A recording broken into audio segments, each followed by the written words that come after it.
"Lexi," her father called softly. "Time to get up." Lexi groaned and turned over in bed. "Oh, don't want to," she mumbled. "It's time for school, Lexi. Up you get." He stood up and moved over to Bella's bed. "Bella Boo," he said, and shook his younger child. "Is it new school time, Daddy?" Bella asked, already wide-eyed. "It is," her father replied. "What's for breakfast?" "Marmite toast, please," Lexi said, and pulled her covers up over her head. "Marmite toast, yeah!" Bella jumped out of bed and ran to the bathroom.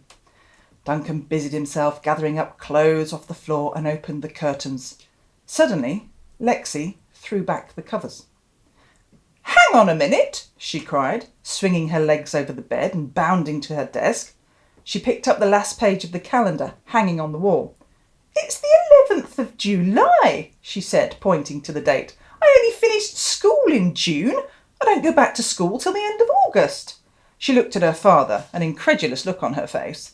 "Not any more, Lexi Lou. Sorry, but you're back in school until the middle of September. You get a big summer holiday in summer. In December," her dad explained patiently. "What? That's not fair!" she screeched. "Olivia and Rowan and Georgie get the summer off." "Well, you don't. I'm sorry, Lexi, but you are going to school today. You'll enjoy it." "Won't." Lexi folded her arms and sat heavily on the bed. She eyed the uniform they'd bought a few days ago and grimaced. It was a pale-covered T-shirt and matching shorts and a hideous-looking hat with a flap at the back. She vowed she was never, ever going to wear it. She missed her kilt, but knew it would probably be too hot here. "Okay," Dad sighed, "you will have a terrible time and it'll be awful. But you are still going." Duncan bundled them both out of the front door and down the steps to the car park. They walked past the car onto the pavement. "Aren't we?" Lexi pointed to the ute. "We can walk. It's not far." "Isn't that great?" Dad cried. Lexi shook her head in disbelief. It was amazing what parents thought was great. She tugged at her scratchy pale yellow and blue T-shirt and smushed the hat in her small fist. A flap. She'd never seen anything more embarrassing. So she was hot and dusty before the day even began, and the closer they got to the school gates, more her stomach tied up in knots. She was so scared. The school was one long, sprawling building, low and grey with an overhanging roof and a dusty outside space surrounded by a tall metal fence. The playground was shaded by a large fabric sail. It was empty as all the other children had gone inside. It looked completely different to Lexi's old school, which was built of stone that shone like gold, sitting in a garden of lawns and trees. They walked through the empty playground into reception. A smiley young lady took Lexi and Bella down a wide, sunny corridor. Lexi was so scared that she allowed the lady to take her hand. Bella waved goodbye to Dad, who waved back, a little lump in his throat. Inside the school, it was modern and bright, with bold artwork on the walls. Their old school had pictures on the walls too, but it was usually men in uniform on horses or ladies in big hats.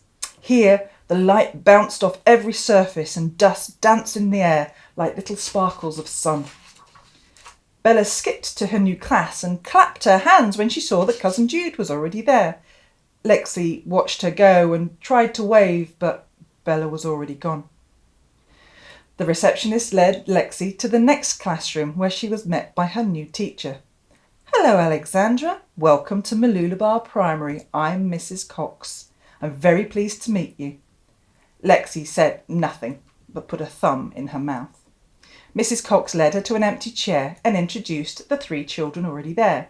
"This is Callie, Ben and Jin," she said. They all said hi and smiled at her. Lexi looked down in her lap and twisted her hat in her hands. "Hang your hat over there, Lexi," Mrs. Cox pointed out a set of hooks in the corner of the room. Lexi took in her new classroom as she walked to the hooks and stared around the room. It was so bright she had to squint her eyes to see all the other children, all talking and laughing. Some of them noticed Lexi and began to walk over, grins lighting up their faces. Lexi held her breath and braced herself for a conversation she did not want to have. She stared at her shoes and prayed for them to go away. Suddenly, a bell sounded in the corridor and the whole class thundered towards her. Lexi held her breath again as each child grabbed a hat from the hooks behind where she stood. She was jostled and bumped and was relieved when they all left the room in a rolling rumble of footsteps and chatter. Lexi looked at Mrs. Cox, her eyes wide. "Come on, Alexandra, time for morning exercise." Mrs. Cox took her by the hand and led her to the school playground. The whole school jumped and skipped and ran and twirled. She saw Bella's class dancing away. "Join in, sweetheart," her teacher said gently. "Over there, try out the monkey bars with Alicia. You know, the girl with the pigtails." Mrs. Cox pointed to the climbing frame. Lexi couldn't. She was crippled with fear and embarrassment. She didn't want anyone to see her fall or fail or cry, and she was so very close to tears. She shook her head and took a step back. After a while, they returned to their class, and Mrs. Cox set out a plate of fruit on her desk, inviting the children to help themselves. She gave them all water. "I only like fizzy juice," Lexi said in a small voice. "Sorry, Alexandra, only fruit and water, crunch and sip," she laughed. "Yeah, crunch and sip," chorused Callie and Ben and Jin. Lexi cringed. She felt as though the whole room were looking at her. She wanted the floor to swallow her up. At the end of the day, Lexi picked up her bag and her hat by the pegs, but found her way blocked by a curious crowd. "You don't talk much," said Callie. Lexi shook her head. "What do you like to do?" asked Ben. Lexi shrugged. "What's Scotland like?" Jin asked. "Better than here," Lexi mumbled into her chest. "I was born in Scotland," came a familiar lilt. It sounded like someone from home, someone with a Scottish accent. Lexi looked up sharply to see a freckle-faced girl with a riot of blonde curls. She opened her mouth to reply, but the girl carried on before she got a chance. "But it was so cold that my parents moved here," the curly girl continued. "Australia's awesome." The group laughed. "Go away," Lexi said miserably to a symphony of giggles. "You go away if you hate it so much," came a reply from the crowd. Lexi mumbled and looked at the floor. By Friday of the first week, the questions mostly stopped. Lexi refused to speak, and they all gave up. At break, she sat alone on a bench, kicking her feet. The playground swarmed with happy bodies, but Lexi couldn't even watch. She sat with her eyes cast down, her hair obscuring her face. Suddenly, through her long fringe, she noticed a group walking towards her. "Why won't you talk?" asked one tall girl. "Yeah," came the chorus. "Can't you speak?" A couple of girls sniggered into their hands. All eyes were on Lexi's long dark hair.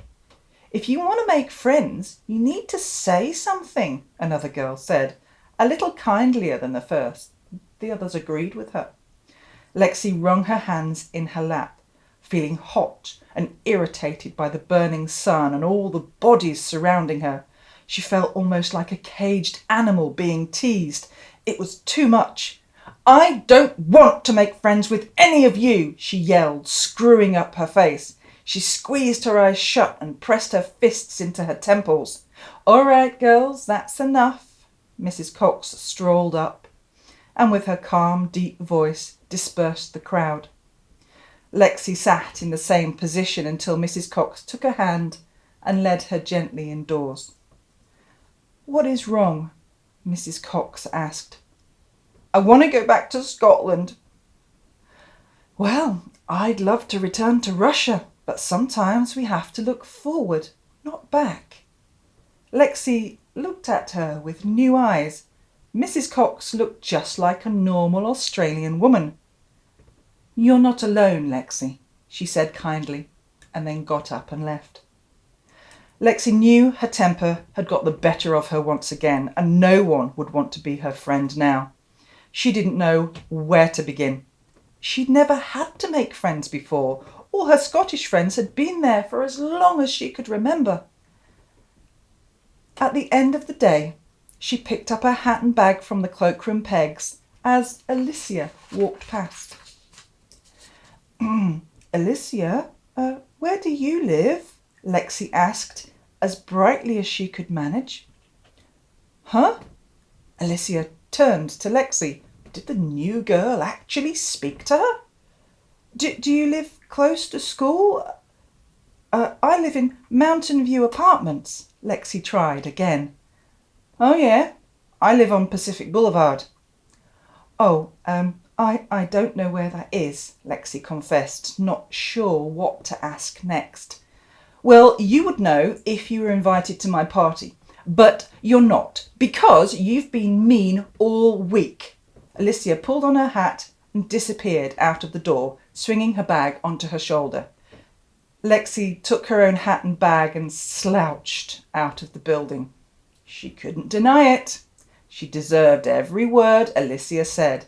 No amount of crocodile tears and wanting would get her out of this one. Outside, their father waited for them. He took Lexi's hand and squeezed. Guess what, girls? He said. What, Daddy? Asked Bella. I have a job again in a motorbike shop. You like motorbikes, don't you, Daddy? That's an extra special good job, isn't it? Said Bella. It certainly is, Dad said. Lexi groaned. The only good thing about school was Daddy picking them up. Now that was going to stop. Could it get any worse? At least, she thought, I have my old friends. They'll know what to do. Later that day, the Skype connection whistled and beeped as telling Georgie all the way across the world that her best friend Lexi was sitting on her bed with her computer ready to talk. Lexi had a bag of sweets, or lollies as some of the girls at school called them, and a can of fizzy juice. The Skype calling tone continued to bleep. Lexi waited, more impatiently now. Why wouldn't they answer? Her eyes wandered around the bedroom and she looked at Bella's teddy collection and pictures that she'd drawn. She looked at her own side of the room. It was messy with clothes thrown everywhere. She had a pinboard with photos and rosettes from gincanas that she'd won. Suddenly, the Skype connection crackled, dragging her out of her daydream. Someone had answered! Her friends would know what to do. The picture was out of focus and fuzzy for a while before Lexi could see Georgie's mum in front of the camera. Hi, Lexi, sweetheart, how are you? She said. Lexi smiled and picked up the screen to make sure her face was clear. Hi, Lisa, I'm fine. Is Georgie there, please? She asked. She is, Lexi. I don't know if she can come to the computer.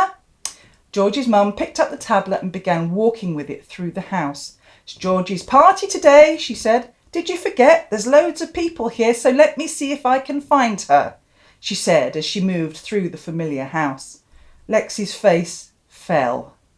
She knew it was Georgie's birthday at the beginning of the holidays, but she didn't know Georgie was having a party.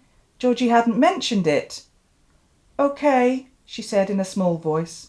Eventually, Georgie's face did appear through a wobbly, shaky picture. Hi, Lex, how's Australia? She said, and Lexi saw Rowan and Olivia sit beside her. They waved and shouted, giggling and shoving one another. They were obviously having a great time. Happy birthday, Lexi said. Yeah, we've got one of those big inflatable slides in the garden. It's awesome. You go down and slip all the way along the grass. Georgie giggled and pointed to Rowan. And Ro lost her bikini bottoms. It was so funny. It was not, Rowan countered, but she laughed too. It burned my bum, she snorted, and the three girls fell over one another in gales of laughter. Lexi watched the scene from afar. Her friends behind her, friends from other people from her old class. She could see cake and balloons and Georgie's mum handing out water guns. It looked like such good fun. Georgie was now talking to Olivia and Rowan was examining her new designer t-shirt. Lexi almost felt forgotten, just a picture on a screen. I didn't know you were having a party, she said. No, well, I didn't tell you because... Georgie shrugged. I thought it might upset you and, well, you couldn't come anyway, so... Is it hot in Australia? Olivia asked suddenly. It is quite hot, but it's winter here, Lexi offered. Oh, I know what we should do, Rowan interjected. See those water guns? We should shoot them down the slide, then we'll go faster, she finished excitedly. Yeah, Georgie agreed. The three girls chattered away a little longer and Lexi just listened. This was a big mistake, she thought. Of all the times she could have Skyped, this was the worst. They didn't need her. They didn't even seem to notice that she was missing. They were having a great time without her, and Lexi felt forgotten. I'm going to go now, Lexi said in a small voice, not expecting anyone to hear her. "'Kay, Lexi," Georgie said, her face close to the camera. "See ya!" "Miss you, Lex," Olivia said before getting up and out of the camera shot. "Me too," Rowan said, waving and then following Olivia at speed. "Bye, Lex," Georgie said. "Enjoy all the kangaroos." And she stood up, did an excited little dance before pressing the button which meant that she could get on with her party. Lexi was cut adrift. She sat on her bed, looked at all the sweets that she no longer felt like eating. She looked back at the empty space on the tablet where her friend's face had been. She was alone. She was all alone.